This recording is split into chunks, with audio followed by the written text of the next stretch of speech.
بسم اللہ الرحمن الرحیم۔ حکومت نے عوام کو غصہ ٹھنڈا کرنے کے لیے وزیر خزانہ مفتاح اسماعیل کو فارغ کر کے اسحاق ڈار کو نیا وزیر خزانہ مقرر کر دیا ہے،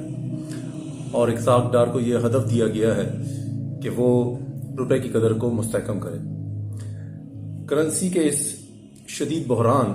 اور اس کے نتیجے میں آنے والی مہنگائی کے طوفان کی وجہ سے پی ڈی ایم کی حکومت شدید عوامی دباؤ اور غیظ و غضب کا سامنا کر رہی ہے۔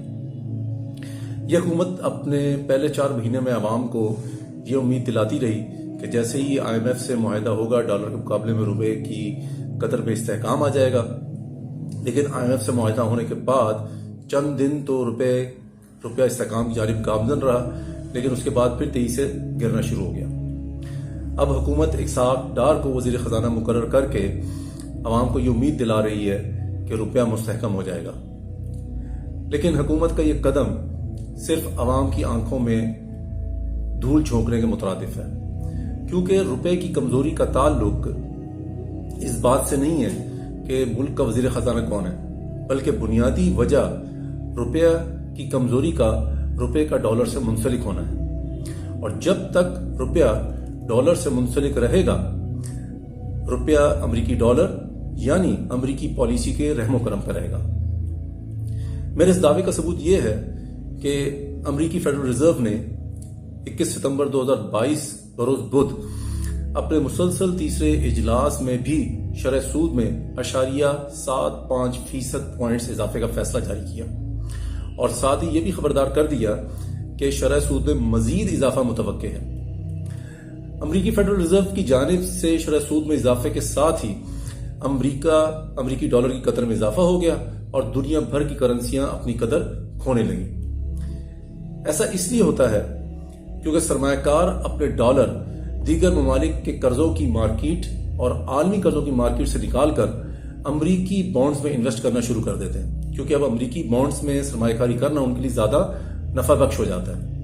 اس کا نتیجہ یہ نکلتا ہے کہ کیپٹل مارکیٹ سے ڈالرز کا انخلا شروع ہو جاتا ہے، اور عالمی سطح پر ڈالر کی قیمت میں اضافہ دیگر ممالک کی کرنسی کی قدر میں گراوٹ کا باعث بنتا ہے۔ چونکہ پاکستان بھی عالمی تجارت میں ڈالر استعمال کرتا ہے، لہذا ڈالر مہنگا ہونے کی وجہ سے درآمدی اشیاء کی قیمت میں اضافہ ہو جاتا ہے، اور اس طرح پاکستان میں مہنگائی میں اضافہ ہوتا ہے کیونکہ روپیہ کمزور ہو چکا ہوتا ہے۔ یہ کیسا مغربی معاشی نظام ہے کہ امریکی فیڈرل ریزرو شرح سود بڑھاتا ہے اور دنیا بھر کی کرنسیوں کی قدر گرنا شروع ہو جاتی ہے۔ پاکستان کے حکمرانوں کا امریکی فیڈرل ریزرو کی جانب سے شرح سود بڑھانے میں کوئی کردار نہیں ہوتا، لیکن اس کے باوجود اس امریکی مانیٹری پالیسی کی بدولت پاکستان میں مہنگائی بڑھ جاتی ہے، پاکستان کی کرنسی ڈوبتی ہے، مہنگائی کا طوفان آ جاتا ہے، اور پاکستان میں شدید معاشی بحران کھڑا ہو جاتا ہے۔ لہذا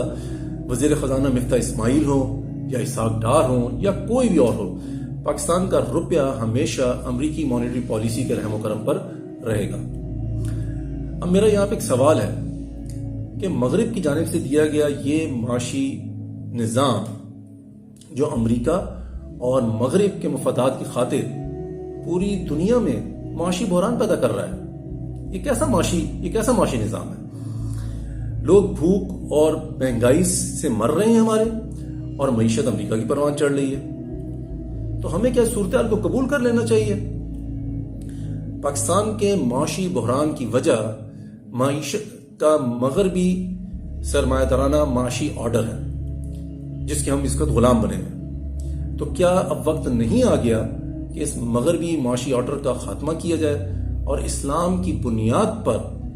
ایک نیا معاشی آرڈر تعمیر کیا جائے؟ پاکستان میں مہنگائی کا مستقل بنیادوں پر خاتمہ نہیں ہو سکتا جب تک ہم اپنی کرنسی اور اپنی معیشت کو مغربی معاشی آرڈر کی غلامی سے باہر نہ نکال لیں۔ اسلام ہمیں سونے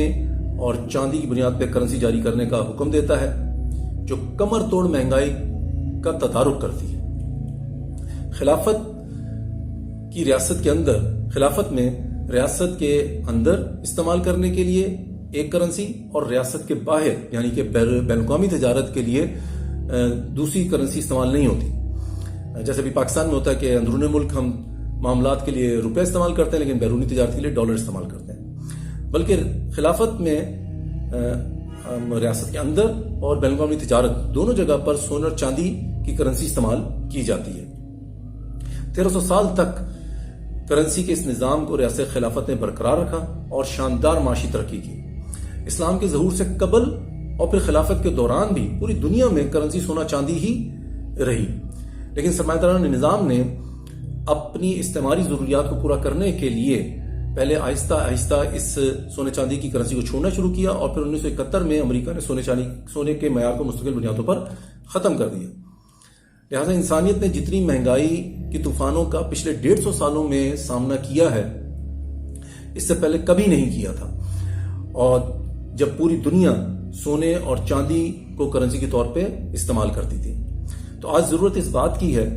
کہ نبوت کے نقش قدم پر خلافت قائم کی جائے جو سونے اور چاندی کی بنیاد پہ کرنسی کو جاری کرے، کیونکہ خلافت ہر میدان میں صرف اور صرف اللہ سبحانہ تعالیٰ کے احکامات کو نافذ کرنے کی پابند ہوتی ہے، اور سونے چاندی کو بطور کرنسی استعمال کرنا اسلامی شریعت کا حکم ہے۔ تو میرا پاکستان کے عوام اور اہل قوت سے مطالبہ ہے کہ جمہوری جماعتوں کے درمیان جاری اس میوزیکل چیئر، جس کے اندر کبھی ایک پارٹی کو اقتدار دیا جاتا ہے، پھر دوسری پارٹی کو اقتدار دیا جاتا ہے، اور وزرائے خزانہ کے متبادل تبدیلیوں کے سرکس کو اب ختم کیا جائے اور نبوت کے نقش قدم پر خلافت کی قائم کی جائے جو سونے اور چاندی کی بنیاد پر کرنسی جاری کر کے پہلے پاکستان کے لوگوں کو اور پھر پوری دنیا کے لوگوں کو مہنگائی کی اس مصیبت سے مستقل بنیادوں پر جان چھڑائے گی۔